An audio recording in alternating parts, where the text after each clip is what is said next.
let's see if we get any liquid from this recovery. See what we're doing? Let's see if anything comes out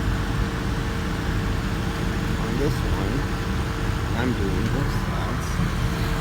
Oh look, lots of liquid. Isn't it beautiful? Look at all that liquid. Lots of oil is coming out with that too. And this is what happens when you hook up on top of a compressor where the service fittings are right there. I got all the beautiful liquid, all that oil is sucking right out through the side glass, coming down here. Oh my God, look at all that. This is what happens when your service valves are right on top of the compressor. You're sucking all that. I'm doing this on purpose. This is an intentional thing that I'm doing here because he's replacing the compressor because it's knocking like hell. And I wanted to show you what happens when you have those guys who hook up the recovery units right on top of the compressor, whether it's a Chrysler, a Ford, a Chevy, like this one. Let me turn off the flow. Look at all that beautiful bubbling. Look at all that oil down there bubbling away with the refrigerant. Let's get a little more in there. Okay.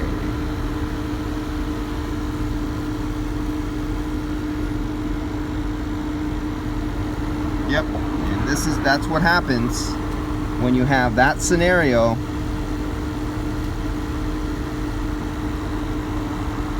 You bring out liquid that contains a lot of oil and you suck it right out of the compressor.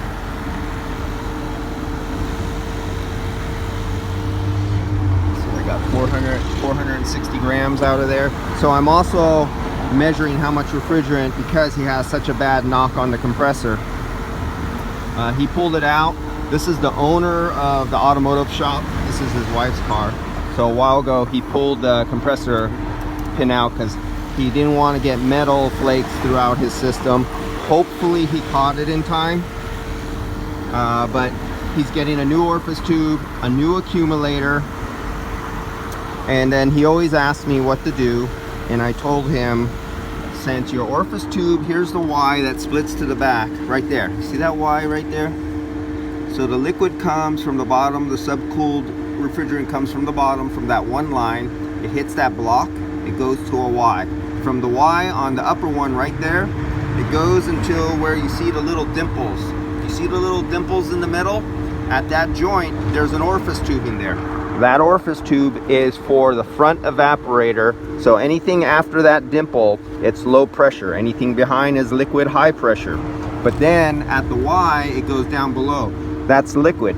That liquid is going along and running by the frame all the way to the rear, quarter panel, and then you have your AC system in the rear, and there's an expansion valve back there. And that expansion valve is getting fed by that lower rear liquid line. There's no filter. The only filter on the system for that rear expansion valve, some of these vehicles had the little screen filter in them and some of them did not. But the main filter is this condenser. This is a micro channel parallel flow condenser. That condenser is the filter that will plug up and collect most of the big debris. The big debris will get stuck in the chambers, in the multiple passes, and the small fine debris will make it past the condenser, go into the orifice tube, and then since there's no filter dryer in line going to the rear, it'll follow that liquid line, go all the way to the rear evaporator in the rear, and plug up the rear expansion valve. Now when it does do that, and I said, okay, you're going to get a new compressor, and I told him shop air, he doesn't have nitrogen here, and I know he's going to use shop air. I said put a little denatured alcohol or brake clean. Ooh, evil taboo, it's not rated for air conditioning, but some shops have what they have. Blow air, yes, lots of water and moisture, I will remove that. Backwards, get some toilet tissue paper. This is your high side line, have it right here, blow backwards into that tissue paper. If that tissue paper comes out clean and clear with no little black metal debris or plastic metal debris inside of it, and it's nice clear oil inside the system, you're good to go. That means your condenser is not filled with shit. And then when you take the old compressor off, take it, pour it upside down and into a clean clear glass or white tray or something. Look at the oil that comes out. If it comes out with no slivers in it, little black metal flakes, you're good to go. Now all we have to do is perform an oil balance with the new compressor. We're going to take out, there's going to be 3 or 4 ounces of oil, whatever the manufacturer for this specific year, make, model, vehicle, and compressor, whatever they say should be in this compressor needs to be in there. But we're going to do an oil balance. Now I know I just removed a lot of oil. We were going to clean the system anyway. It's getting a new accumulator on it. I'm going to have them blow through everywhere.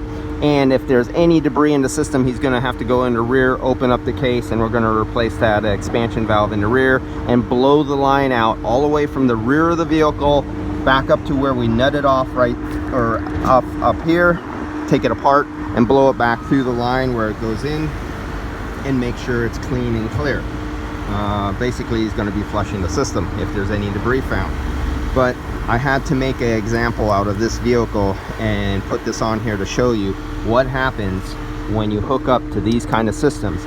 Because what I see in body shops and mechanical shops, after they've serviced these, the AC leaves the shop working really good. It's reduced on oil, but it hasn't removed all the oil. Then they charge it all the way back up with refrigerant, and it has less oil than what is needed. And say 3 months later, 6 months, 9 months, a year later, the compressor comes back seized up, all metal flake, because the system was running low on refrigerant oil, because when they recovered it, they removed so much liquid refrigerant with oil, and then all they did was charge it back up with refrigerant again. And I've been seeing that for decades, and this is something my dad taught me when I was really young. I was in my 20s in the 90s. 92 we started using recovery machines in automotive, and that was the first thing he figured out immediately. He says, if you recover refrigerant in this method with these machines, and he showed me with a clear glass that he had made up, his own custom thing. He says, watch what happens, and he hooked it up. And when I was just a teenager, or no, 20s, he showed me on other systems with clear glass on old R12 systems before recovery's done, how systems flowed by putting it in different parts of the system. That was part of my training as a child. But you can see the actual refrigerant being removed and the oil being removed. And we're getting down there. We're 29 PSI. This is a large system. We have liquid refrigerant stored and stuck inside that accumulator. And no, I cannot put a heat gun on that accumulator because that accumulator has insulation on it. You have refrigerant and oil stuck into large lines in the bottom running along the frame rail. You have a large suction line, and you have the liquid line, and you're pulling off the top, evaporating the oil out of the refrigerant out of the oil, and it stays stuck in the bottom of the line. You have refrigerant oil and you have liquid refrigerant gathering in the back of the evaporator as you're performing your recovery. And a system like this takes a long time. So I'm going to start this thing back up and get the heater cores going and hot air blowing here to help aid me in removing refrigerant and speed up the time. And because I'm making this video and I didn't want it too noisy, other than all the cars that are running behind me making noise, I need to speed this thing up and get on my way because I got a lot more work to do. All right guys, I'll see ya.